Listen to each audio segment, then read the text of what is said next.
As if you couldn't tell from the deluge of marketing that's been out lately, after much delay, Bioshock Infinite has finally arrived, and is already receiving critical acclaim from critics and fans.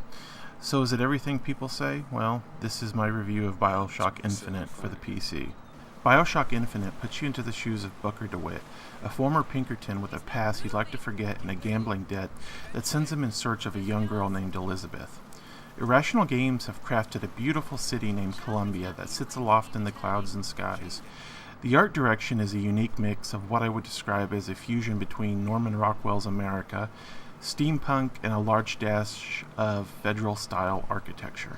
Anyone familiar with the previous Bioshock games will immediately feel comfortable with Infinite, and the games play remarkably alike. In fact, it's one of the minor problems I have with Infinite, and I'll get into that a little bit later. I won't go too deep into the story because I think it's best left to the player to experience firsthand, but what I will say is Irrational has crafted an exceptional piece of deep storytelling. I would very much consider Infinite as an adult-themed game, as it revolves around some very touchy issues such as racism, class segregation, and slavery. Infinite uses a mix of heavily scripted events, set pieces, and collectible audio files to slowly weave together an interesting story with one of the most complete and satisfying endings in recent memory. During most of your time in Columbia, you will be accompanied by Elizabeth, and she's actually incredibly useful. First and foremost, importantly, she's never in the way during combat. She will also scrounge up resources for Booker, from first aid kits to ammo and money. Elizabeth will also notify you if she sees valuable items that you may have overlooked, such as lockpicks, which in turn she will use to get you access to locked-off loot rooms.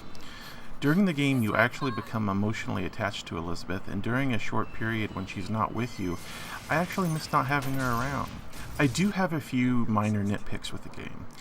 I would have liked to have seen something a bit more interesting done with the combat system, and they have basically rehashed the exact same plasma system from Bioshock, and they just simply call them Biggers this time around.